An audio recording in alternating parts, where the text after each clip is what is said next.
ஒரு கோடி பூஜவரும் கைதொழும் கோவையை உறவுண்ணுவான் அருமனை முதல்வனை ஆழி மாயனை கருமுகில் வண்ணனை கமல கண்ணனை இருமகள் தலைவனை தேவனை 20 முழவிகள் நிறைஞ்சி எத்துவார்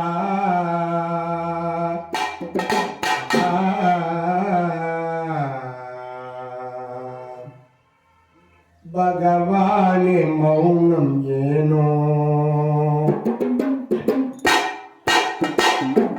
இதையாவும் நீதானோ பகவானே மௌனம் ஏனோ இதையாவும் நீதானோ பகவானே மௌனம் ஏனோ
பழவே கலாட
உறுதி சொன்னதோ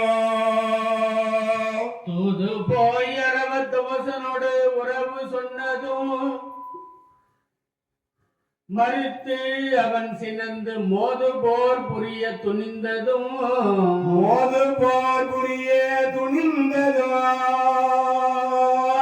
விதுரன் மூறி வில் இருத்ததும் கங்குல் போது போய் வஞ்சம் விளைத்ததும் கண்ணன் புரந்தருக்கு ஈந்ததும் பயந்த மாது போய் வரங்கள் பெற்றவை ஒழிய மற்றெல்லாம் மைத்துனர்க்கு உரைத்தான் மற்ற எல்லாம் மைத்துனர்க்கு உரைத்தான் நான் தூது சென்று தூது போய் துரியோதனன்ட்டு நாடு கேட்க அவன் நாடு தர மறுத்ததோ விதுரார் கையில் இருக்கிற வில்லு ஒடிந்ததோ அந்த விதிராழ்வார் கையில் இருக்கிற வில் ஒடியும்படியாக செய்ததோ அதோடு மட்டும் இல்ல தேவேந்திரன் சென்று கர்ணனுக்கு காவலாக இருந்த கவச குண்டலங்களை பெற்றதோ இதெல்லாம் சொன்னாரு. தருமா உன் தாய் போய் கர்ணனை சந்தித்து 2 வரங்கள் பெற்றது ஒழிய அதை மட்டும் சொல்லலையா, நீங்க எல்லா விஷயம் சொல்லிட்டாரு.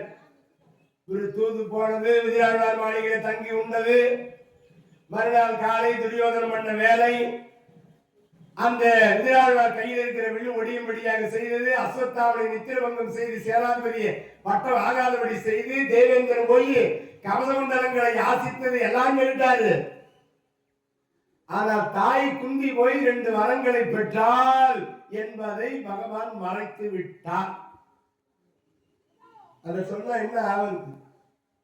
மாது போய் வரங்கள் பெற்றவை ஒழிய மற்ற எல்லாம் மைத்துனருக்கு உரைத்தான்.